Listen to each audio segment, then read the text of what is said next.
सगळ्यांना नमस्कार। गेले काही दिवस म्हणजे 5 नोव्हेंबर पासून महाराष्ट्र गाजवणारा जो विषय आहे म्हणजे पुण्यातील अनधिकृत जमीन व्यवहार जो अमेडिया एंटरप्राइजेस LLP या कंपनीने केला त्याचे अनेक खुलासे मी येत्या काही दिवसात करणार आहे। आज त्याची सुरुवात मला या GR पासून करायची।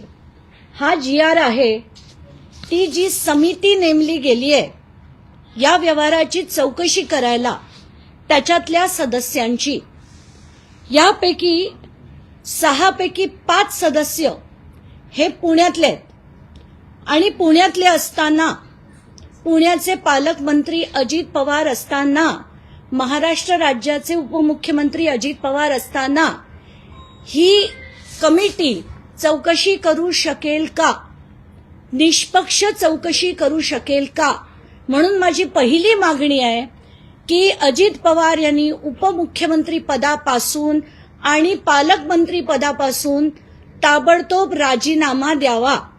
आता ह्या GR कडे मी परत येणार आहे पण थोड्या वेळाने। आता पहिली गोष्ट, हा ते 300 कोटीला घेतलं, त्याच्यावर स्टॅम्प ड्युटी भरलं नाही, अमुक तमुक तमुक।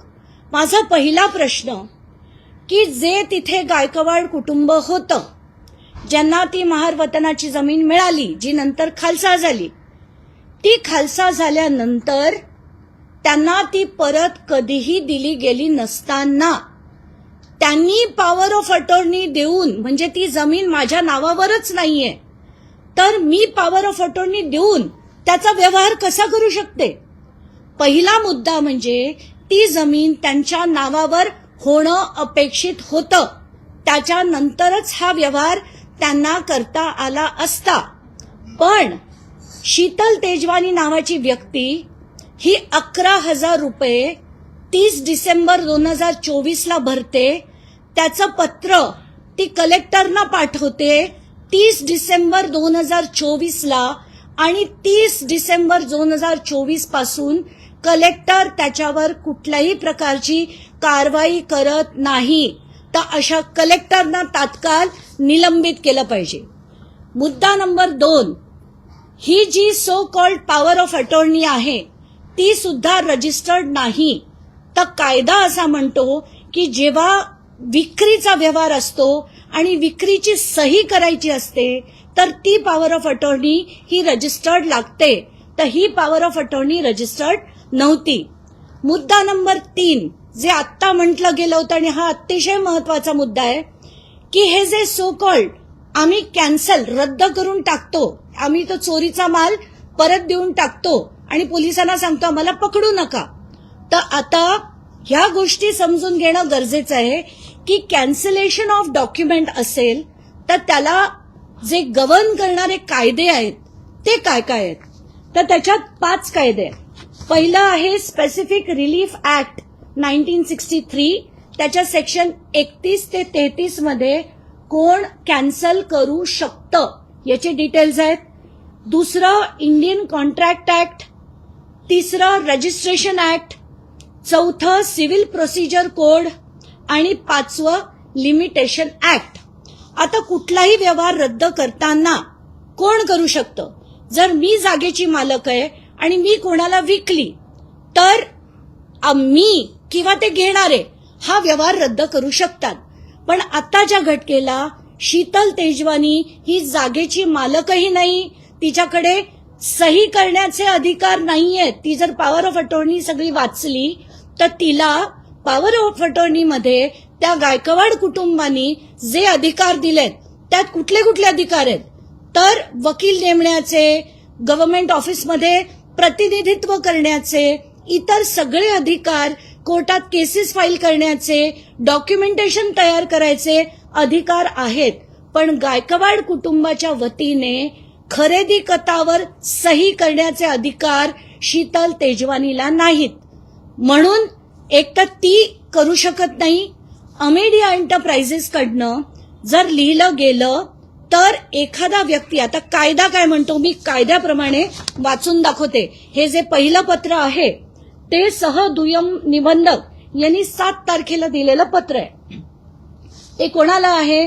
प्रति अमेडिया एंटरप्राइजेस LLP तर्फे भागीदार श्री दिग्विजय अमरसिंह पाटील आपण सादर केलेल्या रद्द लेखाबाबत आज तारीख सोळा रोजी तुम्ही हा रद्द लेख शीर्षक दस्तावेज नोंदणीच्या उद्देशाने या कार्यालयात आणून दाखवला आहे.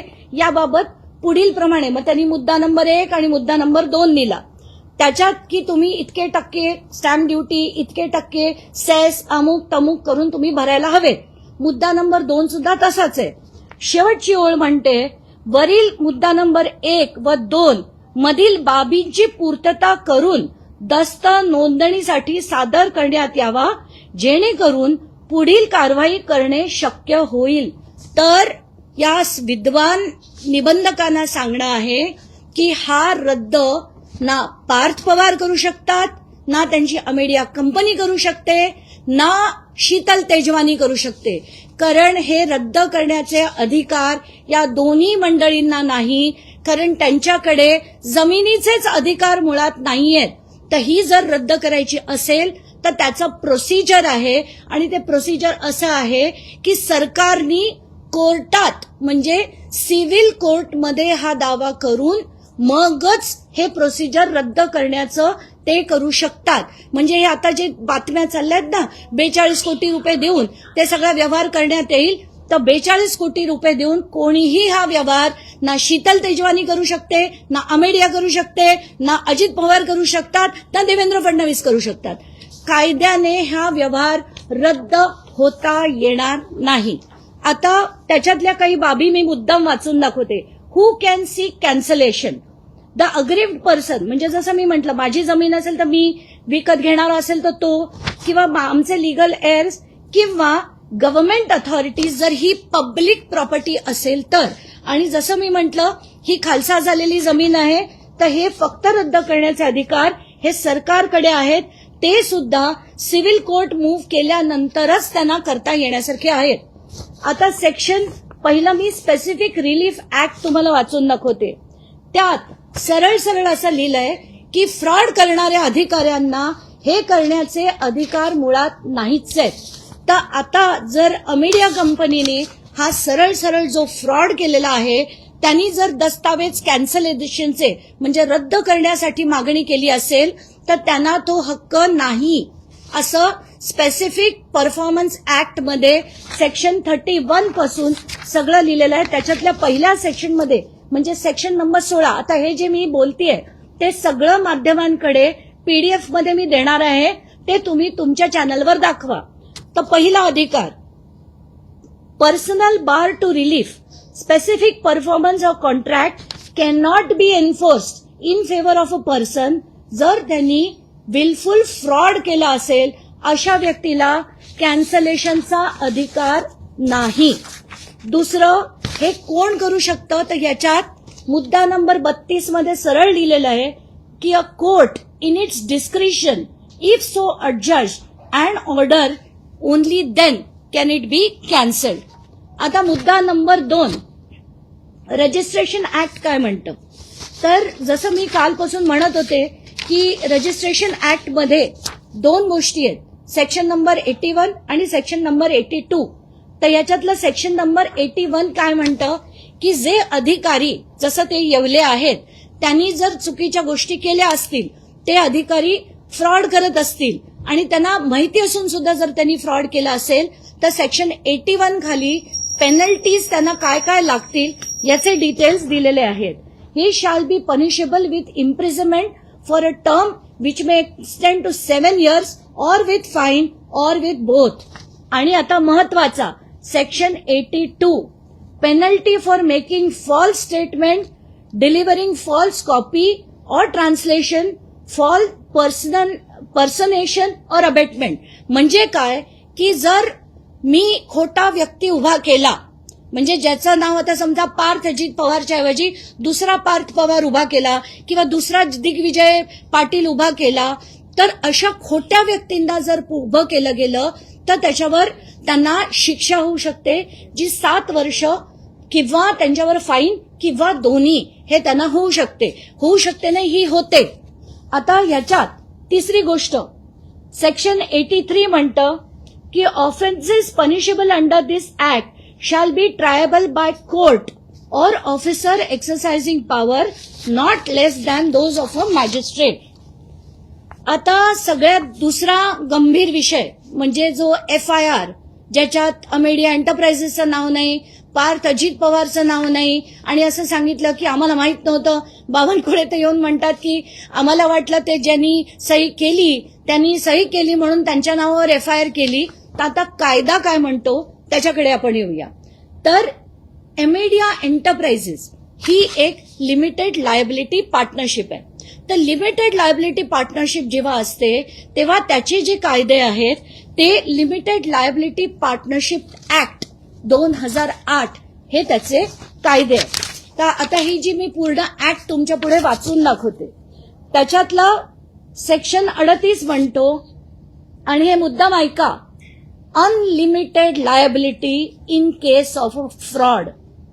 In the event of act carried out by limited liability partnership or any of its partner with an intent to defraud the creditors of limited liability partnership or any other person or for any fraudulent purpose, liability of the limited liability partnership and the partners who acted with intent to defraud creditors of fraudulent purpose shall be unlimited for any of those limited liability partnerships.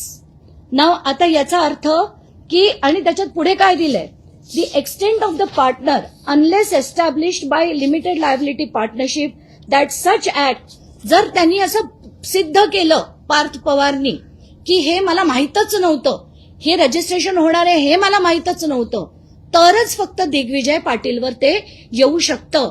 पण आत्ताच्या घटनेला आपण सगळ्या माध्यमांनी हा paper दाखवला आहे.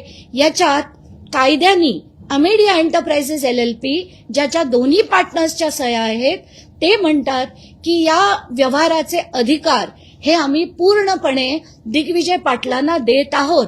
याचा अर्थ, आणि याच्यात पार्थ पवारची सही आहे, याचा अर्थ पार्थ पवारला आणि अमेडिया एंटरप्राइजेसला पूर्णपणे या व्यवहाराची कल्पना होती म्हणून. आणि खरं तर आपण सगळेच जण पहिल्याच दिवशी मी त्यांचे जेव्हा डॉक्युमेंट्स काढले तेव्हाच कळलं की 99% पार्टनरशिप ही पार्थ पवारची आहे आणि 1% पार्टनरशिप ही दिग्विजय पाटीलची आहे.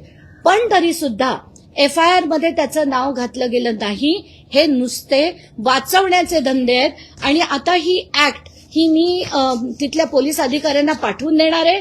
LLP ऍक्ट 2008 प्रमाणे त्यांची अनलिमिटेड लायबिलिटी आहे आणि पार्थ पवारवर देखील ताबडतोब हा FIR झाला पाहिजे. त्याच्यात पुढे असं दिलंय, without prejudice to any criminal proceedings which may arise under the law for the time being in force, the limited partnership and any such partner or designated partner or employee shall be liable to compensation to person who has suffered the loss, आणि provided that such a, परत तोच मुद्दा आहे की जर त्याला फक्त माहीत नसेल की हा व्यवहार होतोय तरच तो त्याच्यातनं बाहेर पडू शकतो, नाहीतर प्रत्येक पार्टनरला हे भोगावंच लागेल. याची जी शिक्षा आहे ती भोगावी लागेल. आता तिसरा मुद्दा, जर कोणीही सरकारी जमिनीत कुठलाही गैरव्यवहार केला तर त्याच्या लायबिलिटीज किती आहेत, तर त्याच्यावर लागणारे जे क्रिमिनल ऑफेन्सेस आहेत ते किती आहेत त्याचे मी डिटेल्स वाचून दाखवते. Criminal offences and punishment when government land is usurped by forging, manipulating documents, the perpetrators can be charged under several sections of the Indian Penal Code, including Section 420, 466, 468, 471, 441, 442, 447, and other relevant section for destruction of falsification of public documents. आणि याच्यात 7 ते 14 वर्षाची शिक्षा आणि fine किंवा दोन्ही याची ती शिक्षेचं प्रोव्हिजनिंग आहे. आता थोडा कमी महत्वाचा मुद्दा म्हणू, पण तोही तेवढाच महत्वाचा आहे की आता हे जी कमिटी बनवली गेली, जसं मी म्हटलं की याच्यात 6 पैकी 5 हे पुण्याचेच अधिकारी असताना पुण्याच्या पालकमंत्र्याच्या मुलाविरुद्ध ही चौकशी होऊ शकेल का, तर ती होऊ शकणार नाही. उपमुख्यमंत्री पदाच्या उपमुख्यमंत्री असलेल्या व्यक्तीच्या मुलावर चौकशी होऊ शकेल का? तर ती होऊ शकणार नाही. पण आता याच्यात कोण कोण आहे आणि हे जी माणसं आहेत त्यांनी काय काय केलंय ते याच्यात जिल्हाधिकारी सुद्धा आहेत.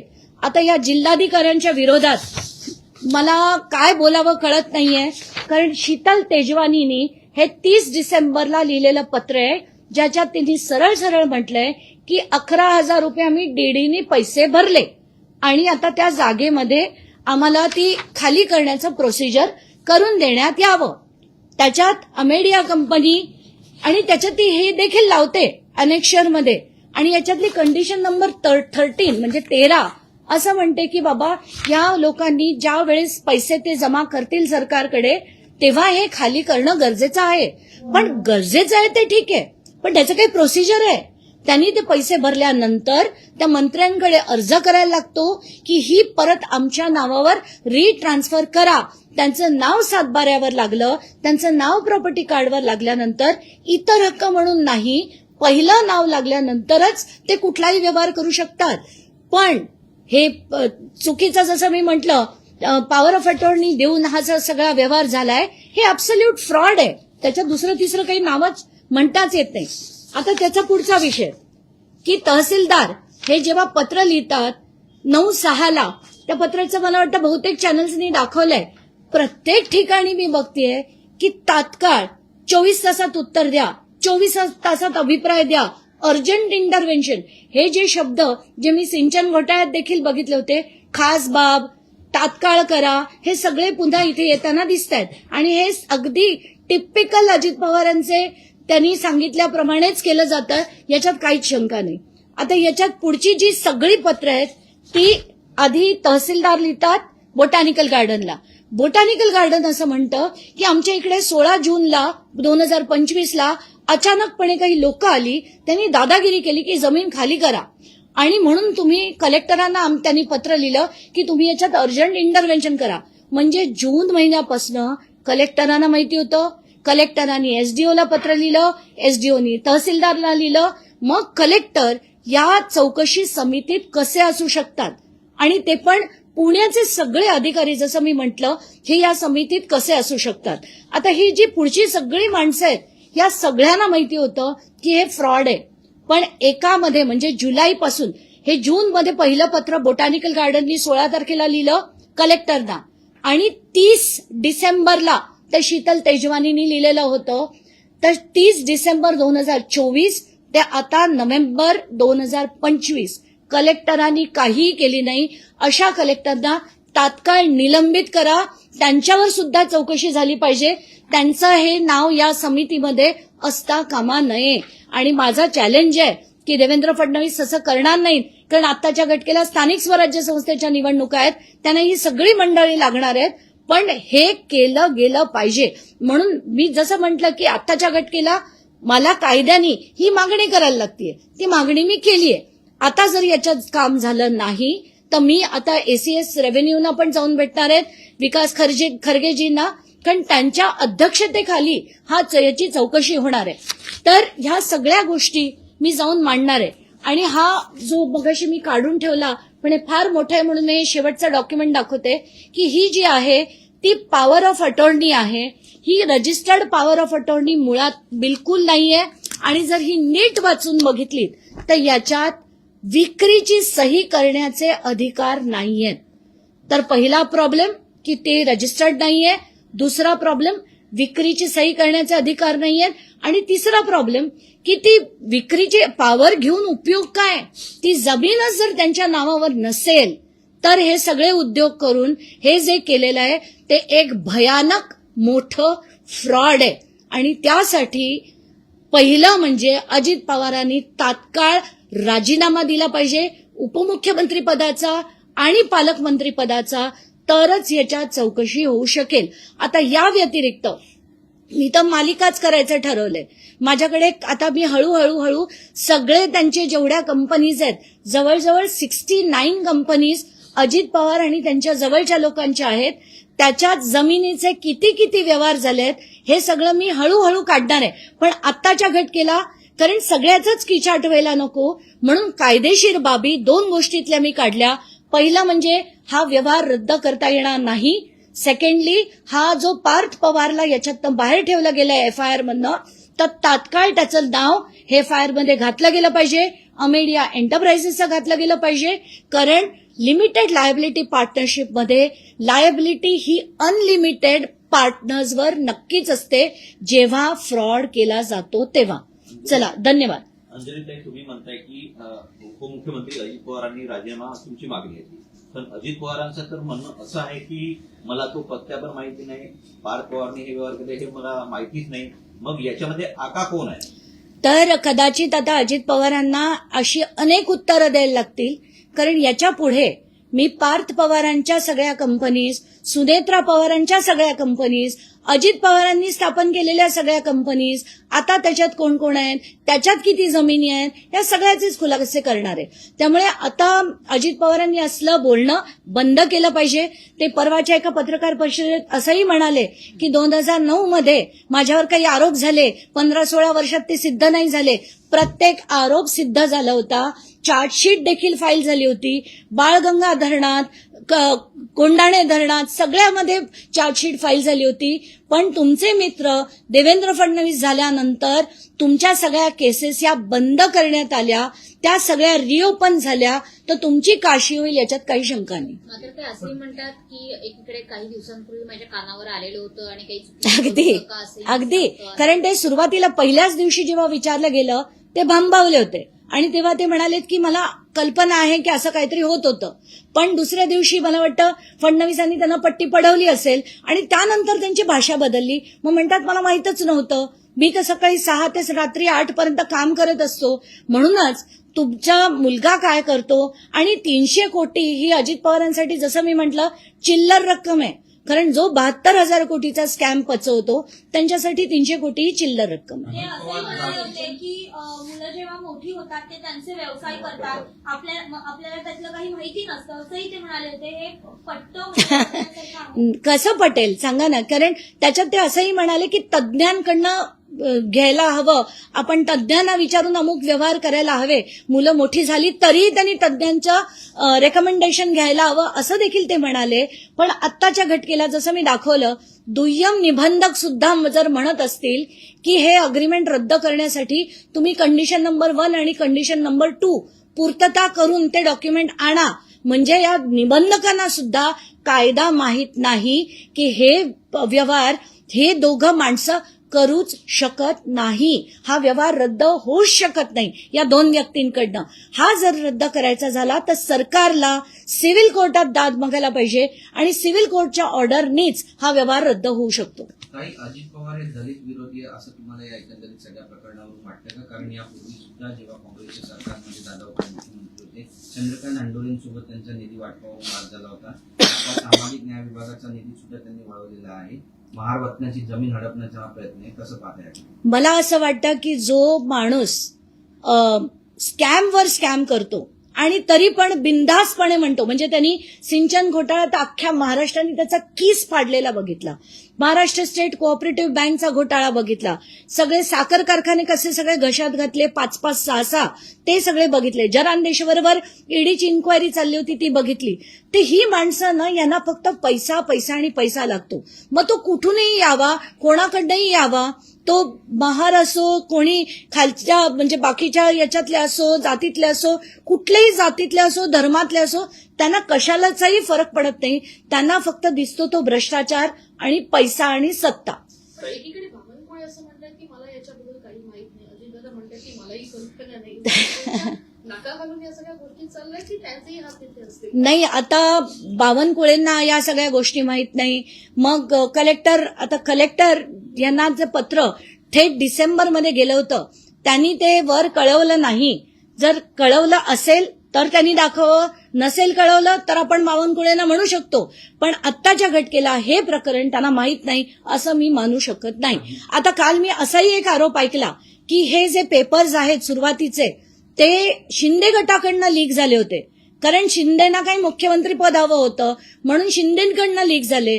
कोणी म्हणतं राष्ट्रवादीला आता डच्चू द्यायचा आहे मुख्यमंत्र्यांना म्हणून हे सगळं केलं जातंय. स्थानिक स्वराज्य संस्थेत मला वाटतं कोल्हापूरला अजित पवार आणि शरद पवार एकत्र येत आहेत हे ऐकून देवेंद्र फडणवीसांनी हे पेपर लीक केलेत. हे ज्यांनी कोणी लीक केलेत ते आत्ताच्या घटकेला लीक केलेत. पण मला असं वाटतं की हे इतके घाण भ्रष्टाचारी आहेत की यांच्या विरुद्ध आता खरंच पेटून उठण्याची गरज आहे. तर तुम्ही यापूर्वी सुद्धा सिंचन घोटाळा काढला होता, कुठलीही कारवाई झाली नाही, दादा त्यातून पण वाचले. मला वाटतं या प्रकरणामध्ये दादांवर कारवाई होईल. मला दादा हा शब्द त्यांच्यासाठी वापरावासा बिलकुल वाटत नाही.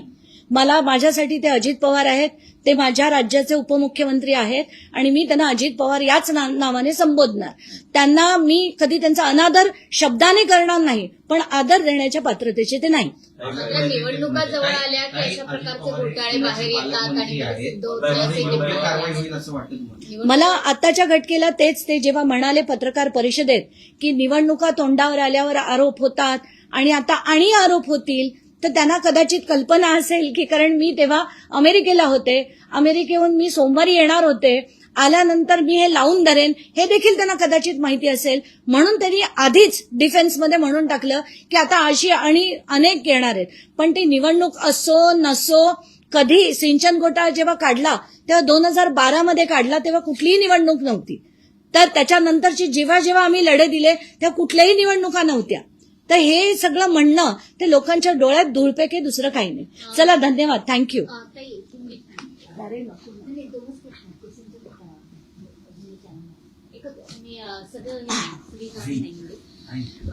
आता जेमतेम माझा आवाज रिकवर झालाय माहिती थोड़ा तरी. सिंचन घोटाले में निसार खत्री के खिलाफ राज्य सरकार ने सर्वोच्च न्यायालय में अपील क्यों नहीं दायर की है और इसी निसार खत्री को राज्य सरकार 500 करोड़ दे रही है सिंचन घोटाले के तहत, ये सच है? आपने काफी हद तक छानबीन की. अगर आप देखेंगे कि ये जो निसार खत्री है इनकी FA कंस्ट्रक्शन, FA एंटरप्राइजेस नाम की कंपनी है जिसको हर जगह पर चाहे वो 5 इरिगेशन कॉरपोरेशंस में से मुझे जहां तक पता है VIDC और KIDC ये दोनों इरिगेशन कॉरपोरेशंस में उनको बहुत ज्यादा डैम के कॉन्ट्रैक्ट्स मिले थे. उसमें जो KIDC का इशू मैंने लड़ा था उसमें उनको 13 डैम के कॉन्ट्रैक्ट मिले थे. ये 13 डैम्स के अगेंस्ट मैं जब हाईकोर्ट में गई थी, हाईकोर्ट ने इंक्वायरी कमीशन बिठाया था जिसमें SIT थी with of ED as well as ACB और ये सारी जो इन्वेस्टिगेशन चालू थी इसको ओवरनाइट जो स्वेरिंग इन हुआ जिसमें देवेंद्र फडणवीस और अजित पवार इन्होंने स्वेरिंग इन सेरेमनी किया, उसके एक दिन पहले ये सारी केसेस क्लोज कर दी गई थी. और अभी ये सेम निसार खत्री को 500 करोड़ के करीब कुछ पैसे हैं जो उनको वापस यही सरकार देवेंद्र फडणवीस की सरकार अगर दे रही है तो इससे ज्यादा दर्द की बात हमारे जैसे एक्टिविस्ट के लिए हो ही नहीं सकती. प्रश्न घेताय का? पहिल्या दिवशी जेव्हा दादांना माहिती पडलं या प्रकरणामध्ये तर आपण बघतोय की पहिल्या दिवशी दादा थोडे भडकलेले बघायला मिळाले, अस्वस्थ बघायला मिळाले. दुसऱ्या दिवशी जेव्हा वर्षावरती मुख्यमंत्र्यांनी उपमुख्यमंत्र्यांना बोलवून घेतलंय त्यामध्ये एकंदरीत हे ठरलंय की या प्रकरणात मार्ग कसा काढायचा, तोडगा कसा काढायचा. जेव्हा माध्यमांशी बोलायला वर्णी डोममध्ये उपमुख्यमंत्री आणि सोबत असलेले प्रफुल्ल पटेल आले तेव्हा या प्रकरणात एकंदरीत पण हा चौकशीचा फार्स आहे असं तुम्हाला वाटतंय का? की मॅनेज केलेलं आहे सर्व?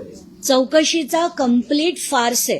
पहिलं म्हणजे त्या FIR मध्ये पार्थ पवारचं आणि अमेडियाचं नाव नसणं हा त्याच्यातली पहिला स्कॅम आहे असं मी म्हणेन. आणि देवेंद्र फडणवीस अतिशय हुशार आहेत. त्यांनीच यांना मार्ग सांगितला असेल की तुम्ही रद्द करण्याचा हे टाका, ऍप्लिकेशन टाका आणि ते रद्द करण्याचं ऍप्लिकेशन टाकल्याबरोबर सगळ्या माध्यमांमध्ये आपण सांगून देऊ की हा विषय संपला आणि रद्द झालं. पण आता त्यांना कळेल की हे रद्द करता येणार नाही. ही सरकारी जमीन आहे आणि जसे मी सगळे कायदे वाचून दाखवले कुठलेही 5 कायदे आहेत, 5 आणि एकही कायद्यात हे रद्द करता येणार आहे अमेडियाकडनं किंवा शीतल तेजवानीकडनं असं शक्यता नाही. ताई मराठीमध्ये निसार खत्रीचं करून घेऊ, मला पण विचारलं. ताई काय सांगाल, 500 कोटीच्या निधी आहे त्यांना निसार खत्रीला दिलं गेलं.